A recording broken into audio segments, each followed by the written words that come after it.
Biqilsa ana jedhi waraabadha. Raajii Tasfaayee ilma Oromoo goota ittee Hacaaluutiin qixxeeffamudha yoo jedhe wanni na geessisuuf tokko jiru jechuudha. Hacaaluu lammaffaa jedhan Hacaaluu lammaffaa Raajii Tasfaayee jechuun Hacaaluu hundeessaa lammaffaadha. Jedheenis deebisee jechuudha. Namoonni tokko Hacaaluu lammaffaa jettan hojii nama godha. Nama miti kan nama godhu. Hojii nama godha. Mutaana soba arginee beenu, arraba arginee beenu, kannummaa arginee beenu, hidhama arginee beenu, kabaja faallaa kanaati gati ta'e. Hacaaluu hundeessaa jechuun bakka nuu buufate jechuu dandeenya. Fudhaa firris Oromoon immoo yeroo kana galatoominaan jechuu qabdu malee faallaa koo deemuu qabdan. Maal ilmoo Oromoo miti mucaan kun maal abbaasaa? Maal yoo jennee maal tokko deebisee immoo ani mucaan kan du'e ka'ee ergaa Hacaaluu iyyuu qaamaan argee Hacaaluu hundeessaa qaamaan argee gorsa Hacaaluun na gorse Kadir Martuu jira gaafa Finfinneetti jaamboo jootee fa'i Hacaaluu taane wal argine bakka leencadhaa wannaa nageessan. Ati waan hojjettu hunda keessatti tasgabbiin si gorsaa naan jedhe dhugaan si gorsaa naan jedhe waan hedduudha afaan isaa keessaa ba'e waan jaamboo jootee gaafattan amma jaamboo yoo wal argana jira waan Kadir Martuu gaafattan jechuudha. Waan inni naageessan gabee koo keessatti utuun guyyaa tokko hin dubbanne utuun guyyaa tokko gadi ba'ee ajeen nama kanaatii goota kanaatii hin jedhin goonni keenya jalaa walii qabe. Raajeen osoo amma ka'ee du'e qaayidaan nama keenya maal beeka beektu nama jiraa kana kireeditii kennuun jaallatu namni keenya hin du'a malee kunkii dhaganii namni keenya kunkii jechuun kan waan kaan baane jechuudha laaka namni keenya nama jiru kireeditii kennu hin du'a malee kanatti du'a malee lakkuna oomni jaala nama jiru kireeditii kennuurra beekamtii kennuurra kunkii ta'e duufi laata namni keenya. Egaa amma yoo miidhaan malee Raajii Tasfaayee yoo danda'ame namoonni Ameerikaa jirtan koomineetiin Ameerikaa adaraa keessan mucaan kun jabaa sabaati feemasa keessaa wanni inni feemasummaan Hacaalee nama rabsuu hin beeku hayyooti keessuu hin beeku ganda namaatti bu'ee hin beeku logoggoriillee waan tokko waan mata Oromoo mufachiisaa hojjetee hin beeku waan ta'eef akkamitti akka saataan dhaloonni dhufullee akka Raajii fuulduratti ilaallatee akka Raajii ta'u yoo barbaadu ta'e feemasillee akka Raajii ta'u akka yoo barbaadu ta'e dhugumatti karaa Raajeen deemu obboleessoo Raajii amantii isaan beektu. Ijoolleen dhaloota naannoo isaa malee hanga amantii isaa wallaaluuti. Yoo musliimni soomni musliimaa dhufe jallaabiyaa musliimaa uffatee amaamaa uffatee eenyuun dura nu warra musliima ofii jala kachanii maga raamadaana keessan nuun jedha. Gaafa ayyaanni sooma hiikaa ga'e dhufeeti uffatee uffannaa aadaa musliimaa uffatee maga keessan jedha.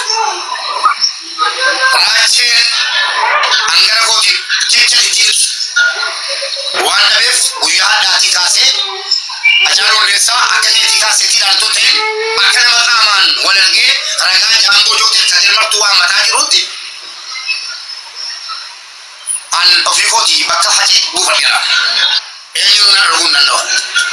Bakka Hacaaluu hundeessaatti ilaalladha. Ijoollee Haceetiif, haadha manaa Haceetiif, maatii Haceetiif Raajeen itti dabalee jechuudha.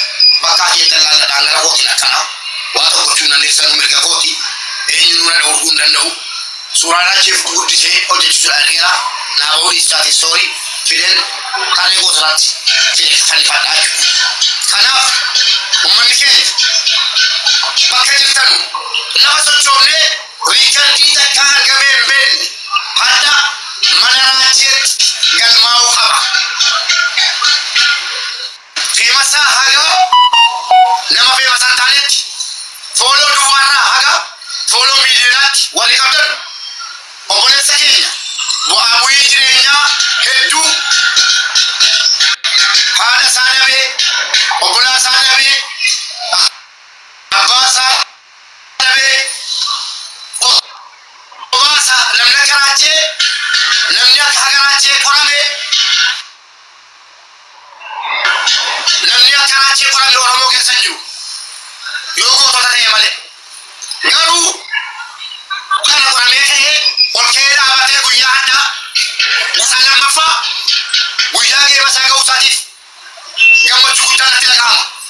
Namni akka raachee qorame namni akka raachee haati abbaan jalaa du'an bakkee tafee barandaa daarii laabooroo hattuu yoo ta'u malee akka raachee kana dhaabatee dogoggora tokko malee uummata isaatiif tajaajila nama kennu yeroo jalqabaatiif arguu kooti ani. Raachee kanaan ittiin dinqifadhu karaa hedduudha. Raacheen kanaan nyaatas. An kanaan dura ofii kiyyaa seenaan haadha kootii waliin dabarsee na boonsisaa ture. Garuu erga kan raachee argee kiyya nan dagadhe. Dhugaan sirriitti himaa rakkoo gidiraa haadha kootii waliin arge sana nan dagadhe kan raachee arge. Edaanuu namni rakkoo na caalaa haadha isaatii wajjin dabarsee ni jiraadha. Namni haadhaaf abbaa dhabee ofii isaatii daa'ima kichuu ta'ee of dhaabee otoo of hin dhaadin bakka kana ga'uun illee ni jiraadha kan jedhu natti dhaga'amee jechuudha. Kanaaf jabaa keenya jabeeffachuurra sakaallee ol deebisuu guddaa xiqqaan guddaa kuffisuu guddaa xiqqaa tuffachuu waan akkasii nurraa mul'ata. Kun immoo hin ta'uun jennaan akka gootitti. Hundi keenyayyuu bakka jiru qophoofnee cimnee jabaannee warra akaawuntii keessan isin didillee namoota akaawuntii jalaa hojjetutti akaawuntii keessan ergitanii bitachuu yookaan immoo linkii tokko naa biti jettanii akkuma dhaammadhee an ofii kooti amma baqataadha. Kaan Ameerikaatti dhaammadheen kaan Itoophiyaa keessatti dhaammadheen kaan immoo ofii qabadhee dhufe. Maaliif jabeeffamuu qaba jabaa sabaati. Abbaan barbaade na jaallata abbaan barbaade na jibbita. Dhugaan garuu utuma hadhaa'u nama seena. Feemasa jechuun raachee tokkittuu akka Oromootti. Feemasni Oromoon qabdu yoo dhugaa isa kan rabbii hubachuu ta'e namni akka raachee jiru namni dogoggoriin hin jiru. Namni arraba fayyadamee hin jiru anaa waliin. Raachee tasfayee takkaa arraba fayyadamee hin beeku. Kanaaf feemasa Oromoo keessaa raachee tasfaayee tokkoffaa akka ta'e mirkaneeffameera jechuudha. Anis nama tokko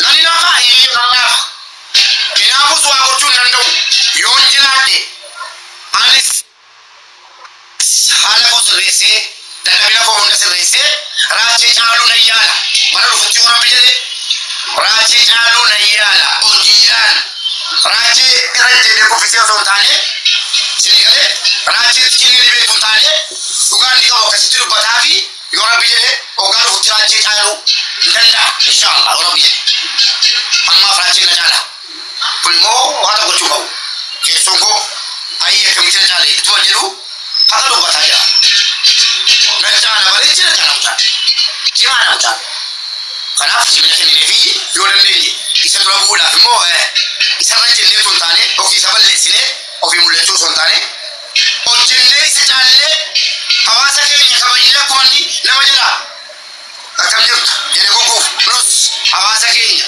beekamtii nuu kenne beekumsa qabu nurraan qusanne maallaqa qabu nurraan qusanne kana kabajneeti akkam jirtu irraa barannee nus gugguufnee jechuudha. Nama rabsuu dhiibnee kabajnee isinii galee raacheen nama baartu nama narrabsu kolfuu taphachuu yoo dandeenye waa nu raachee irraa bitachuu dandeenya dhugaa rabbi amalaan maallaqa malee tola. Raachee osuma inni lubbuun jiru waa hedduu irraa dhaaneera. Kanaaf hundi keenya kanaa qulqulluudhaan Oromoon kutaa kudha tokko akka Oromootti qabni guddaan nu qabnu hadha.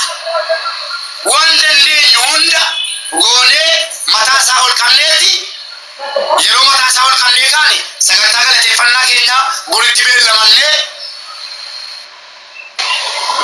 gara obbolaa keenya haadholii keenya abbolii keenya sirkaa keessatti dhumaa jiran immoo birmannee achi sagantaan dhume yoo barbaadan mana banadha. Nam tokko amaanaa wal sirriitti laammadhu. Namni raacheen jaallate jetti mootamuu keenyaa miti. Nam tokko mana banattee lolli kee jalqaba anaa waliin kan mana tursiisu ana. Mana Oromoo tokko mana miidhaguu barbaadudha guyyaadha. Walla keenya wal kabajne yoo ta'e dabalaachee taasisee kallattiinumaan gargaarsa silkaatti achi tarkaanfanna waan ta'eef guyyaa hadhaa namni mana warra haadholii keenyaaf abboolii keenya biyya keessa beelaan dhumaa jirutti qoosidha. Yoo dhaquun barbaadne illee mana cufannee keenya keessatti lakki dhimmi haadha keenyaa dhimmi abbaa keenya silkaan keessaa nun laallatu yoo jenne mana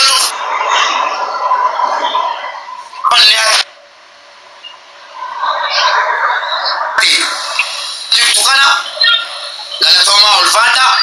Raachii mana banuu namtu kore kaan halaala taaptaabii itti muddaa amma koppiliikii itti muddaa.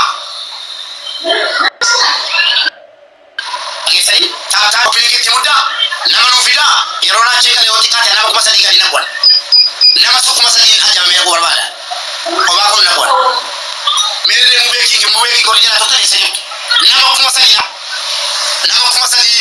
ajamamee eeguun barbaachee yeroo ni laaybii gale mubaarikistee kan jedhamee natti ergatee namni 3,000 maqaa kootii mana raacheetti hin galu taanaan ennaa kubbee mana raachedha.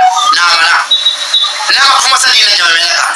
Nama kalliyoo eesseetanii yoo dulloomee aangoorraa jatames onni keessa jiraatan of beeka. Akkasuma akkasii miti dulloomee yoo dulloomee jirraa beesi toorataa beesi bakkuma kaleessallaa qabdu jedhee yaada. Kanaaf 2,500 jira jabaadhaa 3,000 nu guutaa. Mubarak. Bapak dua baca di dalam sih. Enak ya sum. Nanda. Beeksisni bareeda ada waan bareeda jirta. Beeksisa hunda silakan mati beeksisa goote bareeda ada waan amma waan biraati si qabee dhufe.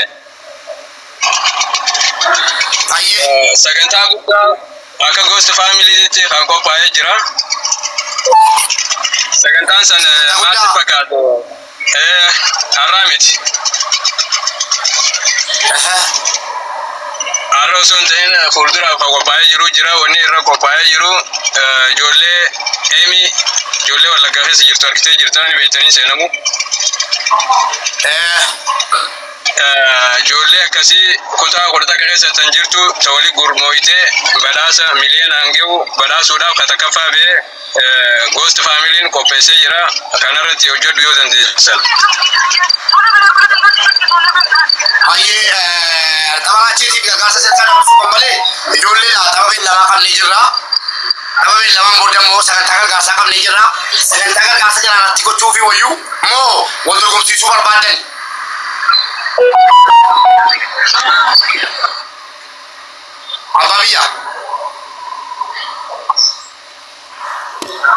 Ababia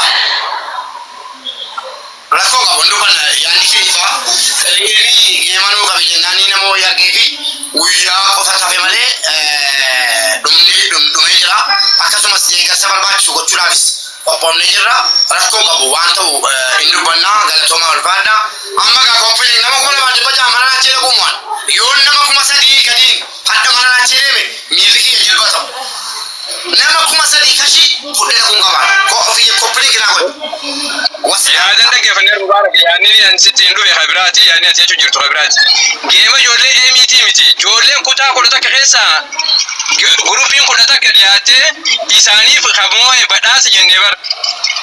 Isaaniif kutaa kudha keessaa ijoolleen qophaa'u qabdiidha. Ijoollee qophaa'u tana keessaa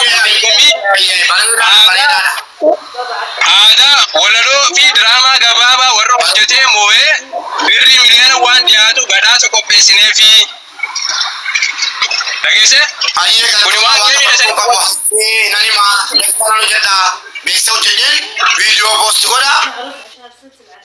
Oromoonni kutaa kudha tokko biyya keessa jiran kan wal ijaaranii akka jiran miti aadaa walaloo waan qopheeffatanii jiran akka jarri leenjii eegalan dabaluu fi akka jarri dorgommiitti dhiyaatanu hin goona amma naa galtee jirti galtoon. Amma kan sirba banuufani nama 3,000 dabalamee dhaquu qaba mana. Joobadhu. Uummatoo nama 3,000 dhaquu qaba. 3,000 dhaquun taati hin taatu. Koopiniin godha.